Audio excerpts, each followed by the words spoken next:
Hi friends, விரலில் லைட்டாக அடிபட்டதுனால வெங்காயம் உரிச்சு தர சொல்லியிருந்தேன். பருப்புக்கு அப்புறம் கீரைக்கு 2க்குமே சின்ன வெங்காயம் போகணும்னு சொல்லி சின்ன வெங்காயம் உரிச்சு தர சொல்லியிருந்தேன். இவர் ஒரு வெங்காயம் உரிக்கிறக்குள்ளே எனக்கு 10 டைம் டிவி பார்த்துட்றாரு. பொறுமையை இழந்துருவோம் போல இருக்குது. வேறு ஒன்றும் இல்லைங்க ஃப்ரெண்ட்ஸ். இந்தியா பாகிஸ்தான் போர் நடந்துட்டுருக்கு இல்லையா? ஒரு வாரமாக காலையில் எந்திரிச்சதையும் இந்த நியூஸ் சேனல் போட்டு வரேன். நைட்டும் அப்படி தான்.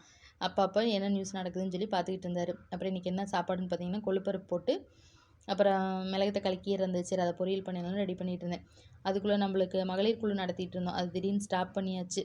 ஒரு சில காரணங்களால் ஸ்டாப் பண்ணிட்டேன். ஆனால் மேடம் மறுபடியும் நீங்கள் அக்கௌண்ட்டை ஓப்பன் பண்ணி குழு மறுபடியும் நடத்துங்க, நிறைய சலுகையெல்லாம் வந்திருக்குன்னு சொல்லியிருந்தாங்க. சரி, எனக்கு அக்கௌண்ட் ரீஓப்பன் பண்ணிடலான்ட்டு அதுக்கு ப்ரூஃப் எல்லாம் எடுத்து வச்சுட்டு இருந்தேன். போகும்போது அப்படி பேங்க்கு போயிடலான்ட்டு அதெல்லாம் எடுத்து வச்சுட்டு அப்புறம் பருப்பு வெந்துருச்சு. அதுக்குள்ளே பருப்பை தாளிச்சுட்டு கீரையும் பார்த்திங்கன்னா வணக்கி விட்டாச்சு.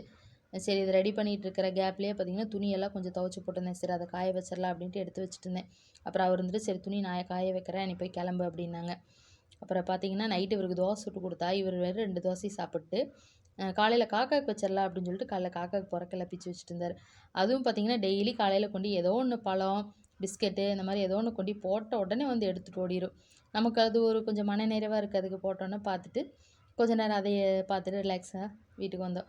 அதுக்கப்புறம் துணியெல்லாம் அவரே காய வச்சுட்டாரு. சரி, போய் நீ கிளம்பு, நான் துணி வேணால் காய வச்சுறேன்னு சொல்லிட்டு அப்பப்போ டைம் இருக்கும்போது இந்த மாதிரி சின்ன சின்ன வேலையெல்லாம் எனக்கு செஞ்சு கொடுப்பாரு. ஓகே ஃப்ரெண்ட்ஸ், பிடிச்சிருந்தா லைக் அண்ட் சப்ஸ்கிரைப் பண்ணிக்கோங்க.